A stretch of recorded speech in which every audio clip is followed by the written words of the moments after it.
Because I was like, I wonder if this is the ignition key. And then I put it in, and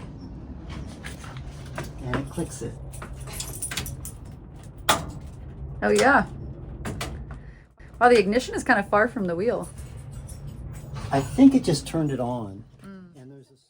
So this is my dad, Scott, and the little pup next to him is named Brewster.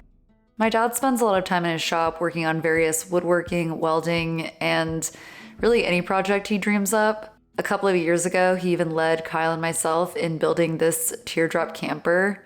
But he's always been a bit of a car guy as well and has long talked about either restoring a classic car or building his very own rat rod. In fact, when I interviewed him a year ago, that topic came up. Well, the ongoing joke in our family is always that you want to build a rat rod, right? Right. Which I feel like That's right. that could combine all your skills, you know? Hopefully that will come about someday. I can imagine building a rat rod in the driveway might be a little bit of an inconvenience. But honestly, the teardrop, you were already kind of testing the ground when we built that. That was kind of the test. That was kind of the test bed. Matter of fact, I think Kyle said that once. I don't know, like a little light went off, and he's like, "Hey, is this a test for building a rat rod?" And I started laughing. I'm like, You got me. "You figured it out." Well, recently, the perfect opportunity presented itself when one of his friends offered him up their 1939 Studebaker Champion. The Studebaker was originally the friend's grandfather's, and it had been sitting collecting dust and rust for about 65 years. Classic.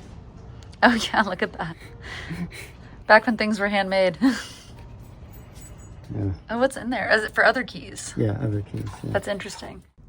Well, the other thing that was kind of funny was that there's these things that were here that were all like corroded. I couldn't even tell what they were. Yeah. Turns out when I tried to take these off, the windshield wipers off, they were connected to that. So it's a switch to turn on. So both the passenger and the driver had their own switch to turn on their windshield wiper. Oh, that's funny. These little things that have changed throughout time of like for safety or like, you know, just convenience reasons. Rain was coming down and hitting the trunk. So you could see it's all rusted out. Nope. Oh, great. Now, Brewster's like, oh, I didn't know you could do that. Can't quite get it. Yeah, there, he just taught Brewster something.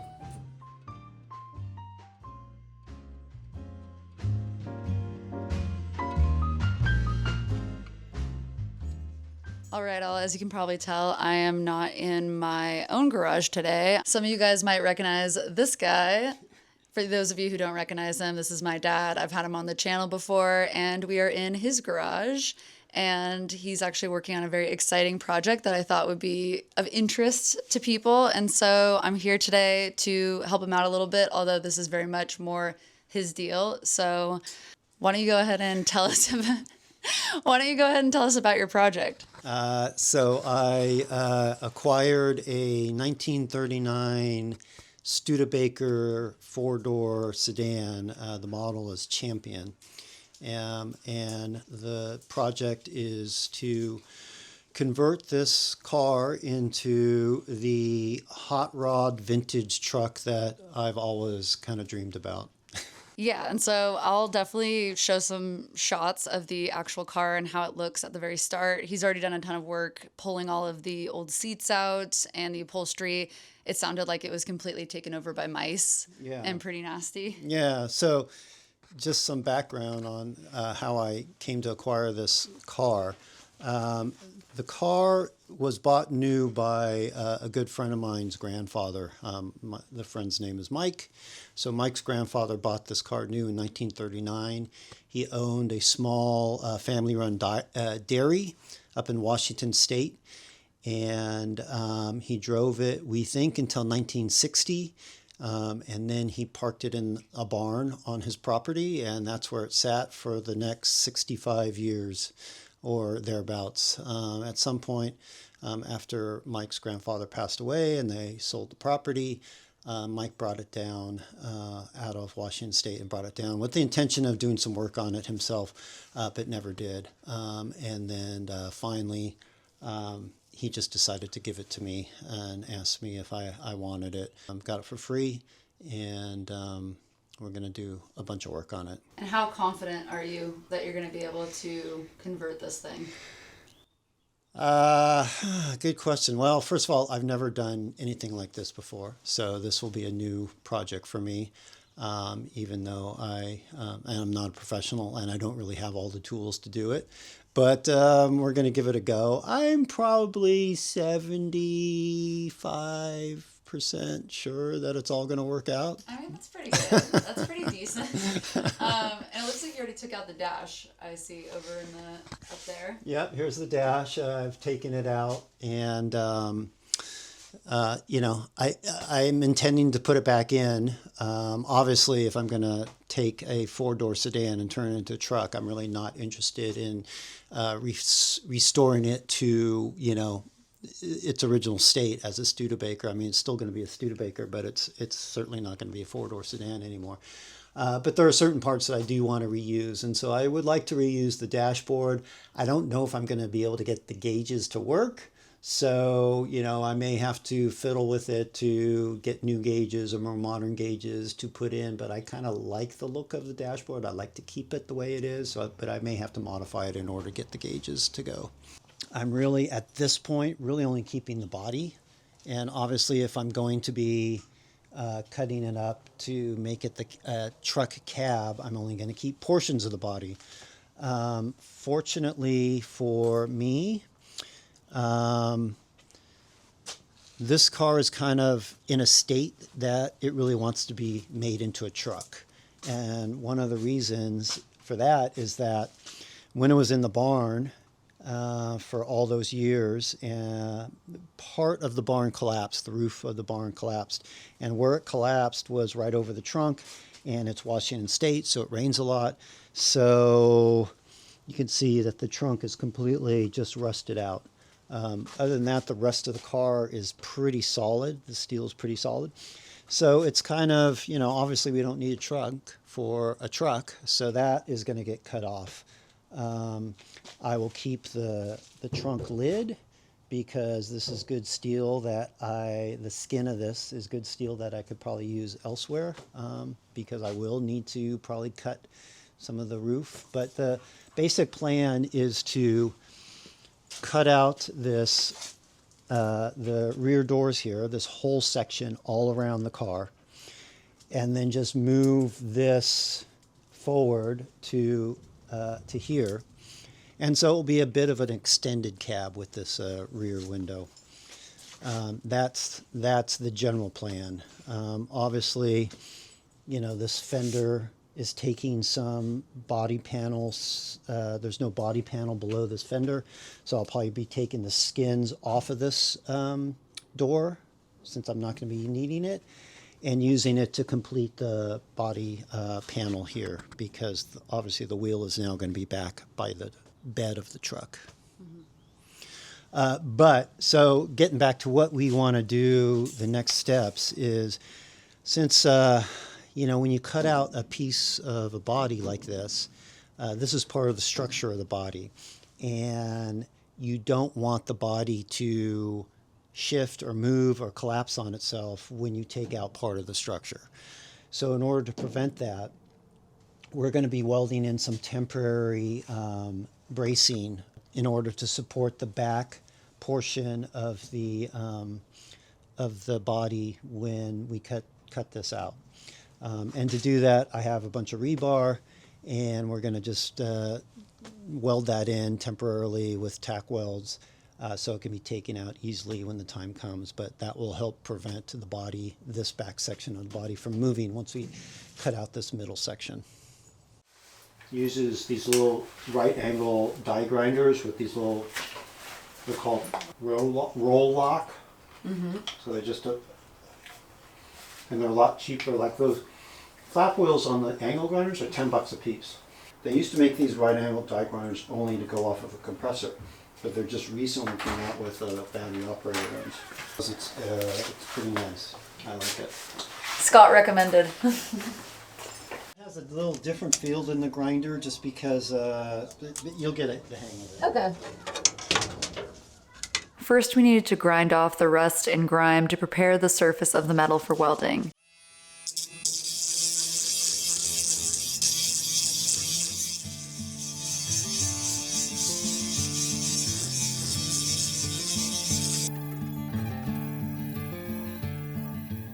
It was my first time using this little handheld grinder thing, and it worked really well.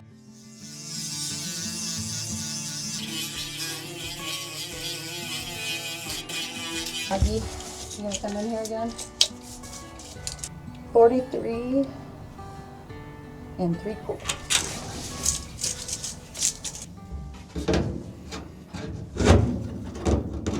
Perfect. Okay. And then the other one is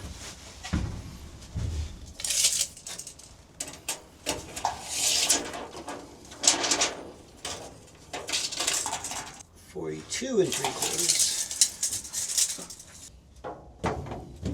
The plan was to have multiple pieces of rebar welded to the walls and the floor to create a scaffolding that would hold everything in place as my dad started making cuts into the wall of the car.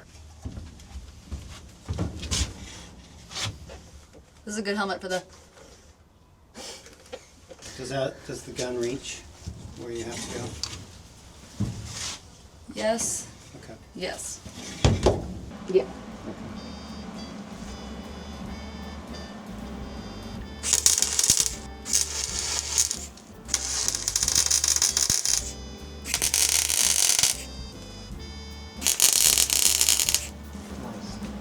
There we go. Okay. Cool. Rusty, no pun intended.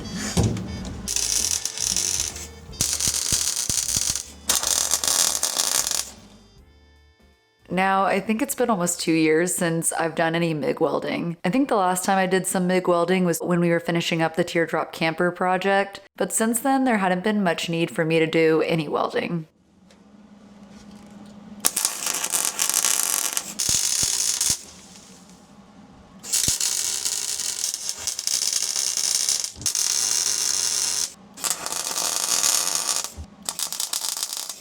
It took a couple tries for me to get warmed up, but MIG welding is pretty straightforward, and at the end of the day, these welds didn't have to be pretty, they just needed to be solid and hold.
Hopefully what we constructed here would be enough to help the Studebaker keep its shape as it was being modified. My dad went ahead and showed me some of the stuff he had saved from the car when he first got it. Headlight rings. Yeah, those headlights are cool. Yeah. I like Do you have the actual glass? One of them is the broken, glasses in right? here. No, they're both complete. Nice. And then in here I have contains, this is part of the headlight. Here's the horn. This is really cool. This pulls goes under the dash and for the parking brake. This big handle. So I'm going to redo this. Oh, nice. And here are the windshield wiper motors. They're vacuum operated. I think it attached to the intake manifold. Individually operated by the driver and the passenger. By the way, this particular car is not the base model. It's a little upgrade because it has 2 windshield wipers. Standard would just be for the driver. But in any case, this was attached to a little knob on the top of the dash, and to operate the windshield wipers, you literally have to go back and forth like this. You wouldn't just turn them on and they'd go back and forth. You had to go once, twice, constantly the whole time. Back when car driving was a little more involved.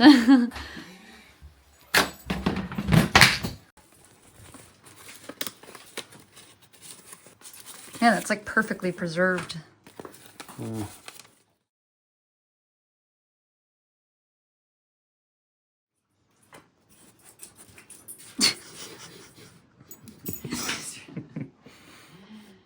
So this is 1957. this is Mike's grandfather's handwriting. Well, that's his signature. Oh, I don't know if the DMV did this or he wrote that, but That's pretty cool. It's smart to drive safely in a car that's safe to drive.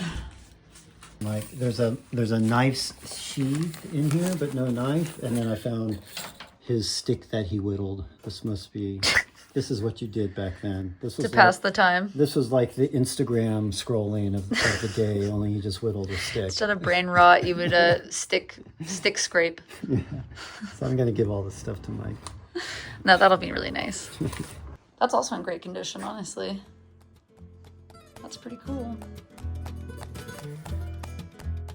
Okay, so that's gonna be it for today. I thought this would be kind of interesting and also just a nice way to introduce my dad's channel, Brewster's Garage. He actually just posted his first video and a lot of additional progress has been made since we filmed this one.